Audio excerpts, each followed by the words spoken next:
Woohoo! Hello, hello, hello, everybody.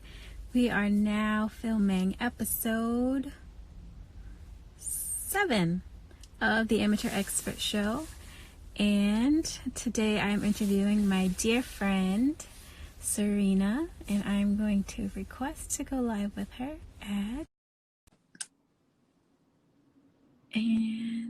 let's get started. Hi. Hello. Hi.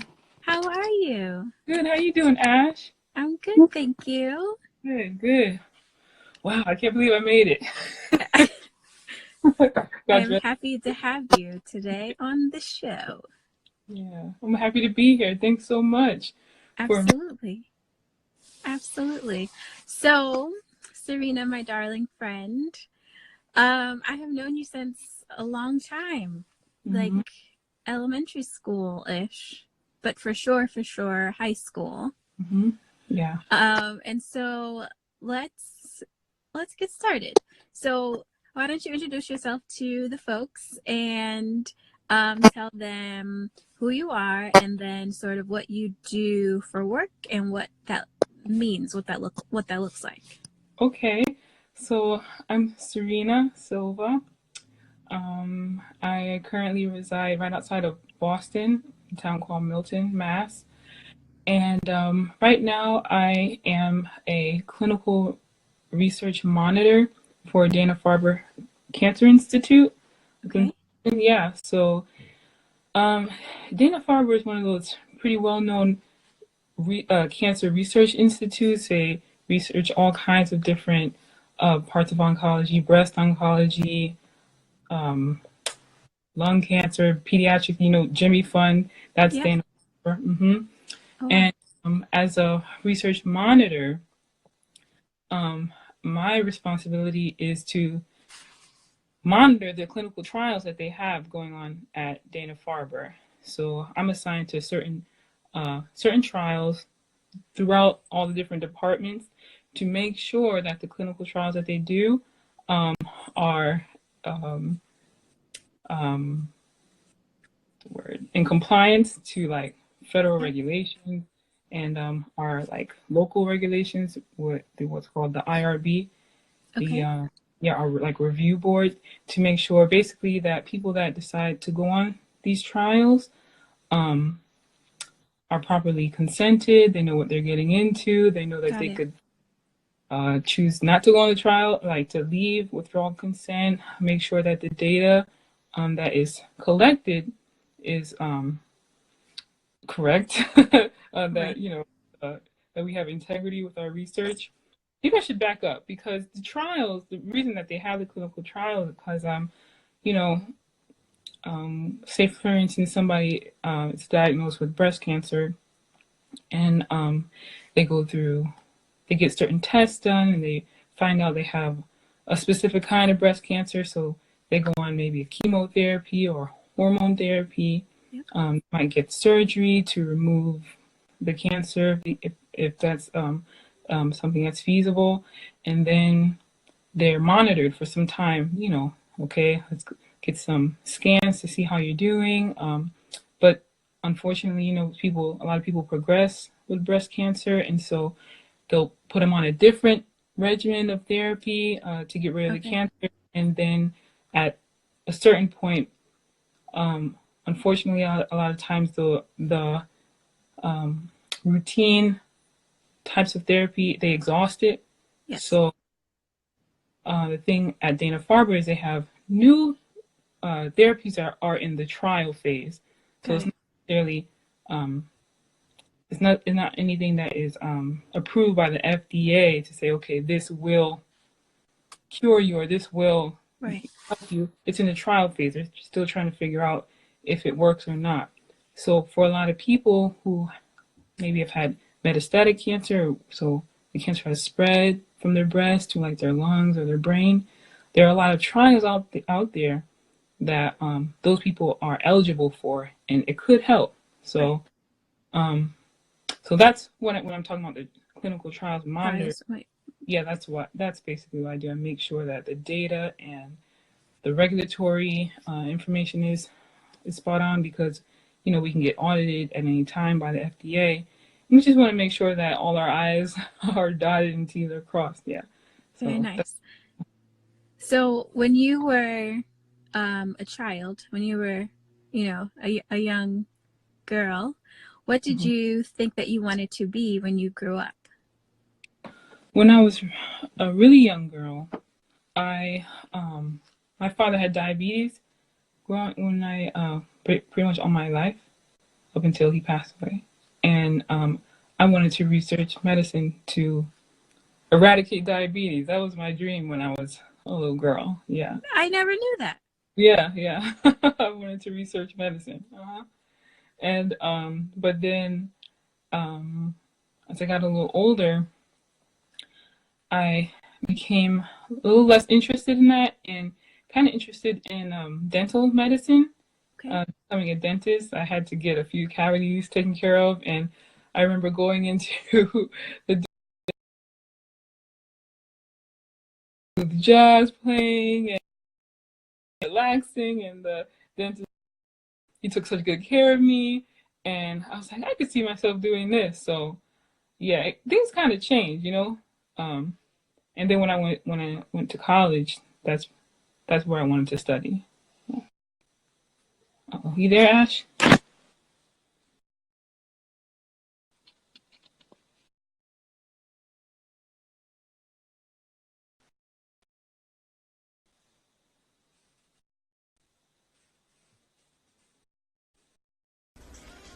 Okay.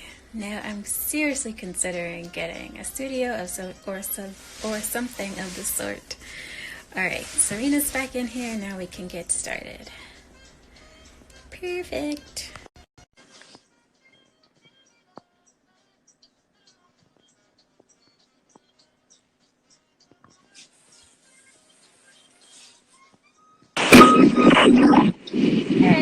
Hello.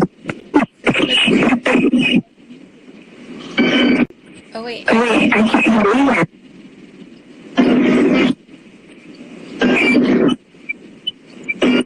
I hear I hear myself.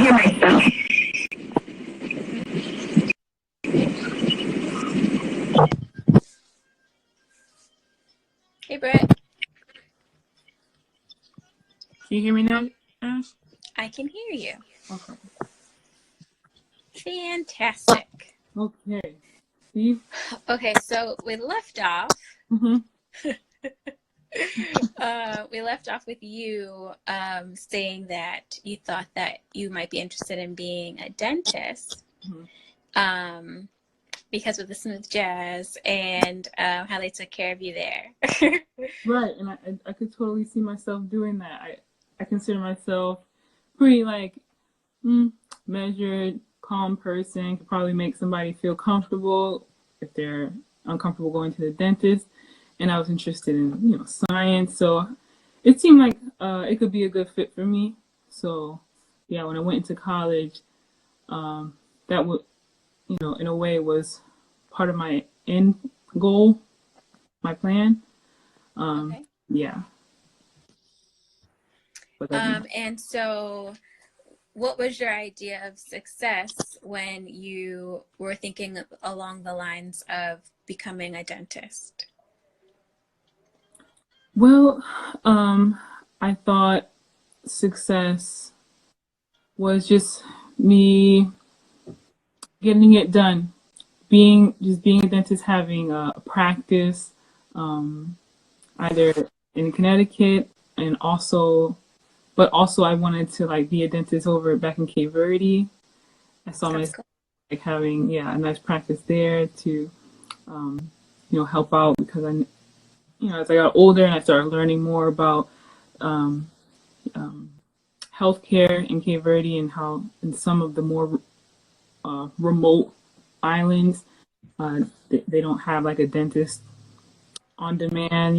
Some dentists come every month and you gotta go get to see them and then, they'll come from some foreign country Right. or and or they'd have to travel far to the capital. Sometimes people, depending on where they are in Cape Verde, and not everybody had money for that. So in my mind, my idea of success was being helpful in that way. My idea of success was whatever I did, like being helpful as a dentist. That was my idea. Yeah.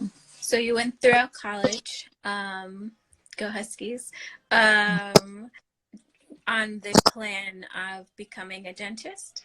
Mm-hmm. So was there a dentistry program, or were you bio, or what did that look like? That looked like after I graduated from Laurelton Hall. Woohoo, Laurelton ladies! Yeah, the guidance counselor there told me to um, apply with as an English major because I scored very very well in the English portion or the essay portion of the SAT. Okay. She didn't feel like my science background was that strong. Okay.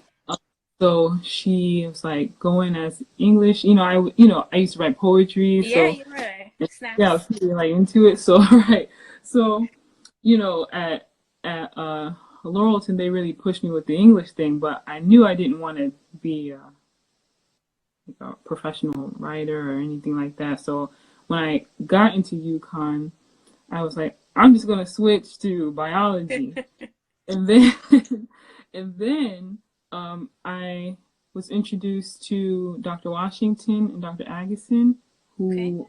who were faculty of the molecular and cell biology department. Mm. Dr. Agason, I believe, more so microbiology. I could be wrong, but and they had a summer research program that I participated in the summer after freshman year, Okay. and I was able to get experience doing like molecular cell and bio research and see what it was like being in the lab, and that really appealed to me. So it was like a really great experience, and I decided instead of majoring in biology to do molecular and cell biology. So I continued with that all throughout my time there, but with the idea of eventually applying to dental schools. But and I think you remember because I like crashed at your place. I think freshman year, freshman year, the summertime when I was doing the research program. That's what Yep, I was. I remember that. Yeah, you remember. We used to play poker and it was fun. It So was fun. yeah. So I don't know, Ash. Things just changed. I learned a lot about myself and um the way I tackle goals and the way that I handle stressful, tragic, hardships, like those kind of situations. Because Mm-hmm. sophomore year, as I know you remember, my father passed away. Mm-hmm. I gotta say that just really threw me off kilter. I didn't.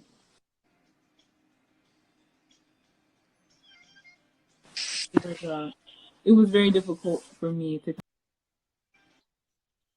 kind of just bounce back from that. And I gotta say, even though uh, the dentistry, and I know that like if I finished up, like I did well, I'd make my dad proud. I knew he was proud of me, like endeavoring to do that. Um, I don't know, actually just didn't respond in the best way. My grades definitely suffered.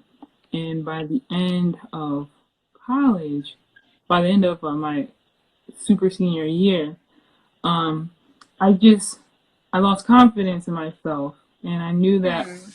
they were not competitive enough to for me to, or I felt that way that they were not competitive enough for me to apply to dental school. And so after I graduated, I just ended up moving down to Charlotte, North Carolina, to be with my mom. My sisters had moved down there several months before I graduated. So Mm-hmm. um, I was like, I'll just kind of take a knee, figure it out, and I know I'll get back to it at some point.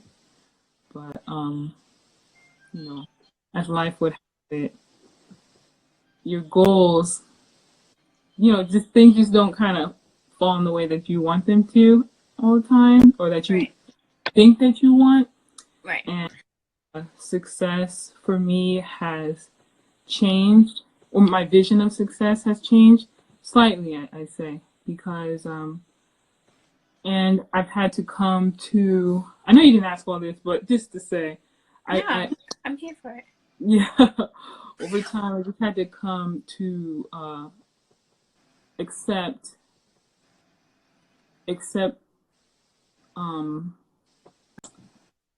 that it's okay, It is. and that and yeah, and that I can contribute to society in a way that is beneficial to others, but also rewarding to myself. And it doesn't have to look like being a doctor or being a dentist or For sure. one thing, because I'm very happy with what I do now. And that's what I was gonna say. So how did you get from how did you gain your confidence back? Because you were like you said, you weren't sure where you were gonna go. So how did you find this place of where you're happy? Well, I'd say that a lot of it had to do with um, me just kind of like putting myself out there and just seeing what stuck. And a lot of it's just very serendipitous, you know, that played That's a how we lot. have it. Yeah, right. And it's cool. So after I went down to Charlotte, I started working in a pathology lab. At the time, it's called Presbyterian Hospital. Now it was owned by Novant Health. It's this big health corporation down south. And so I was working there for a little over 2.5 years, I think. And then that was nice. I learned a lot about pathology and atomic pathology. Ash, and that lab, basically, when, say for instance, somebody would get like their gallbladder taken out, and that patient never sees their gallbladder again unless I guess they ask for it. But that gallbladder would go to the pathology lab, and they would take the gallbladder, cut it open. If there's stones, they take out the stones, they measure it, they send it for like tissue testing, processing, and but gallbladder is probably the most like innocent thing we would get. We get breasts, we get legs, we get Really? everything that can come out of the human body, even things But that you were super excited about it at the time. I learned a lot about what can come out of our bodies, but also learned a lot about I learned a lot about histology and tissue and the the things that I learned in school about like cells and tissue. I was able to see kind of like in a practical way instead of learning Right. about theory. Okay, wow, this is what it looks like under the microscope when somebody has herpes or cancer or whatever. So that was very very very rewarding. At some point though, I kind of like I would say I topped out of what I was going to learn in that particular position. Mm-hmm. So I ended up leaving there and going to Cape Verde to work in a laboratory in one of the medical centers there. Which is cool because you wanted to go back as a dentist, but you still went back and you were able to fulfill, not that same dream and or goal, but a portion of it. Absolutely, absolutely. I was able to kind of contribute in another way because at the health center in the island of Mayu, where my grandfather's family is from, well, a portion of his family is from there. We did health fairs. We did HIV/AIDS screening for the population there. Oh, wow.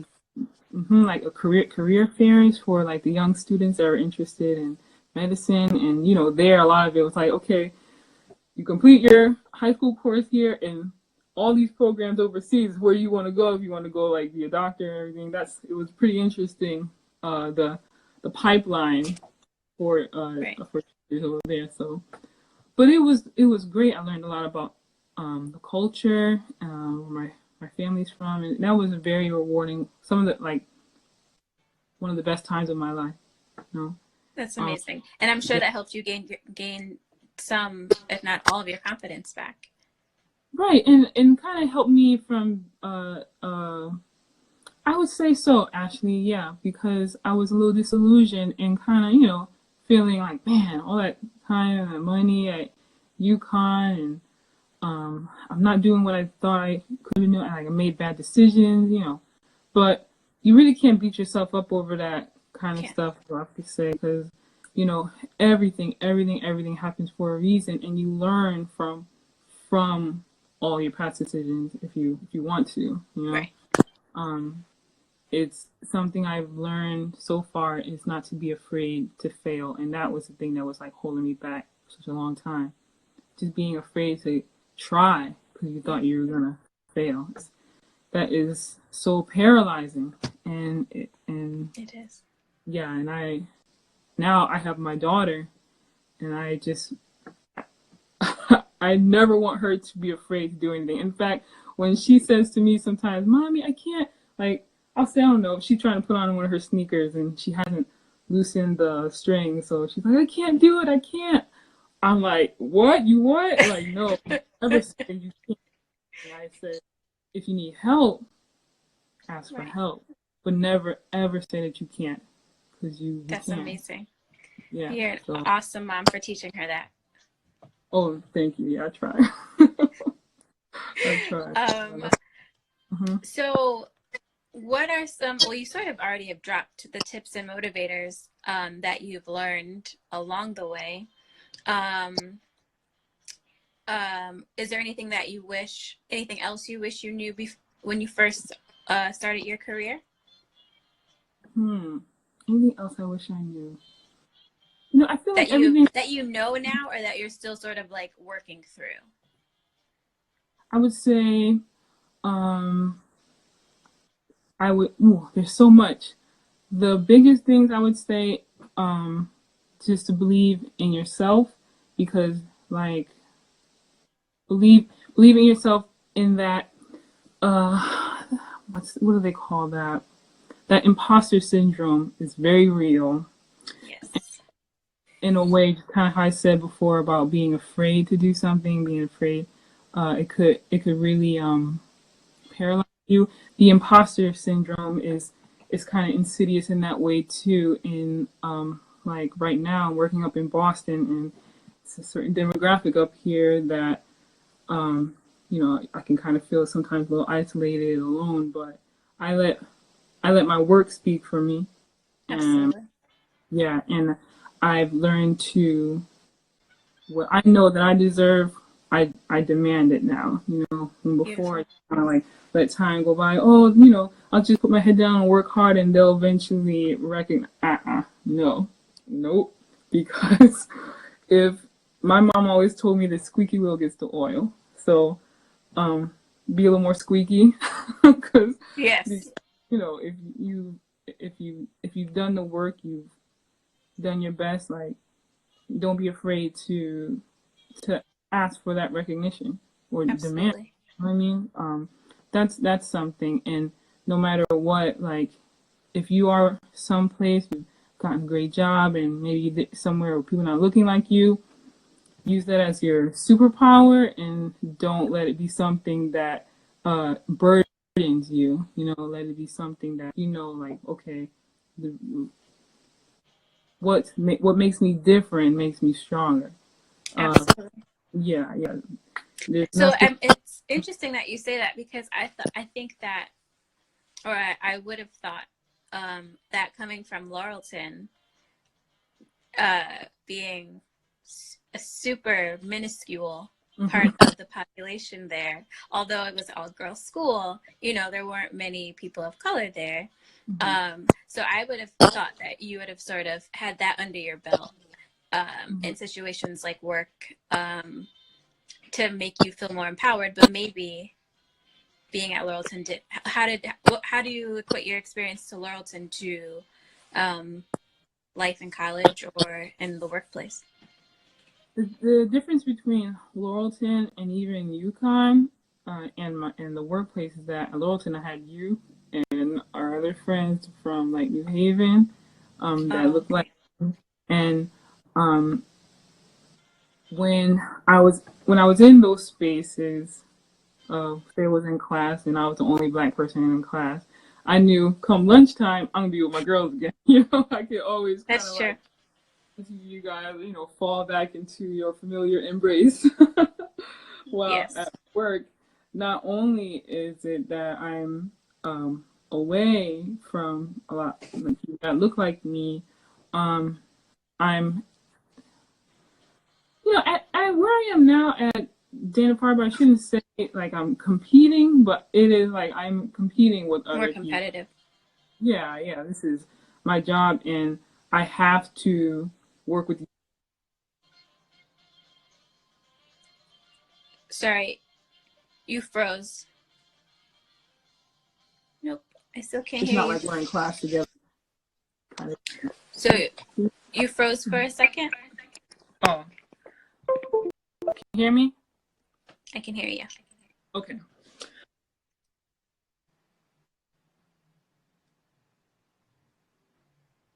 Nope, I can't. What to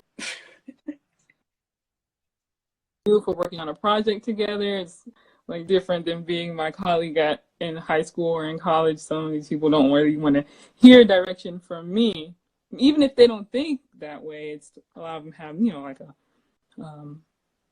what do they call that, like a internal bias that they Oh might yeah, not even be aware of. So it's navigating that. But I mean, overall, I'm not like miserable or anything. I've through life just getting grown, you just learn how to politic learn how to maneuver the politics without completely like playing the game, so to speak.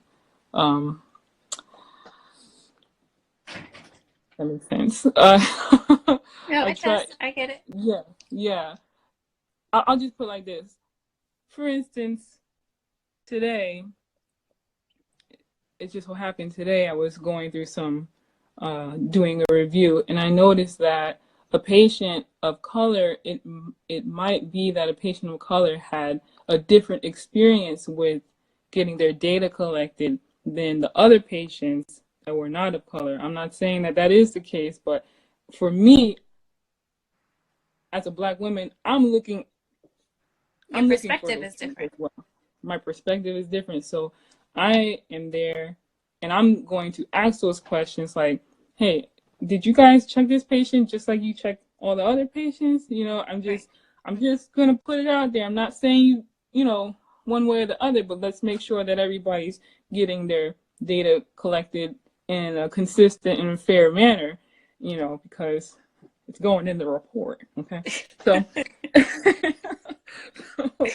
um, yeah. So yeah, I think the good thing and about that too, just for your company and something that maybe can make you feel empowered, is that you do have a different perspective that no one else has, or not mhm, many people have who are in your job. So you bring mhm, something totally different that they can never see or feel. mhm. So sort of keep that in your pocket when you're feeling like these people suck. Yeah, absolutely. And sometimes it's kind of like, oh man, why does the burden always have to fall on us to correct people or educate? But hey, it is what it is. Somebody has to do it. Agreed. Yeah, somebody has to do it. Agreed. So I think you've answered the majority of my questions. This has been a great conversation. Thanks. What does success look like to you now? I think my success to me is not that different from what it meant to me before, but it's definitely not as limited because Mm-hmm. to me, success is still being helpful to people, just not in the limited scope of doing it in as a dentist. Right. Like uh, it is so much broader, and especially now that I have my daughter. Success to me is so now wrapped up in her, Mm-hmm. in successfully preparing her for Absolutely. a life where she doesn't have the same insecurities and fears that I've had, Mm-hmm. you know. So that is success to me, being helpful to my community and being a good example to her and preparing her for this crazy world, girl. Yeah. That is beautiful. And yes, this world is crazy, but she does have a fearless leader. So she's going to be well equipped. And I am excited that I get to see bits and pieces of her growing up. Oh, absolutely. My last question is a request. Can you please share with me a random tidbit of information, something that could be a Snapple fact, or hey, did you know that? I don't know. Oh, snap. That's what you meant by tidbit of information. I mean, it could be a Anything? life lesson. It could be, um, the. So I read a Snapple fact yesterday that said that Four Corners, Arizona is the only place that in the United States where you can stand in one spot but be in four different states. Oh, okay. Right? So just Oh, random. Like why do you know that? I don't know, but now you know that. but now I So know. can you share something with me sort of in the same breath? Oh, okay, sure. Did you know? I just actually heard this the other day when the kids had Disney Channel on that um a avocado is part of the berry family, and Be- so is a banana. yeah, I didn't know that. Well, you know. I did know that, but that's okay. That's a fact that the viewers may not have known. So it will be Okay, good. bananas It'll and be crazy. And strawberries are not. they're not. Oh, snap. Sorry. I'm sorry to be the person to break it to you. That's okay. They're good though. So They are good. Well, again, I want to thank you for being on. You were very vulnerable and shared a lot of your story with us, as well as some awesome and fabulous information. And I think that as you continue your journey of helping people, that through this interview, you have helped people. And that's my quest in doing this. So thank you for being a part of this. And I'll talk to you soon. thank you, Ash. Thank you so much for doing this, and you keep it up because this is very helpful. For one thing, it's cathartic to me, and I'm sure the Aw, people that you've interviewed. And yeah, absolutely, people need to hear that success is not just like one way. You zigzag and you loop de loop, and that's okay. It's for okay. sure. So, amen. Yeah. God bless you, sis. You as well. Talk to you Okay. soon. Love you. All right. Love you too. Bye bye. Bye.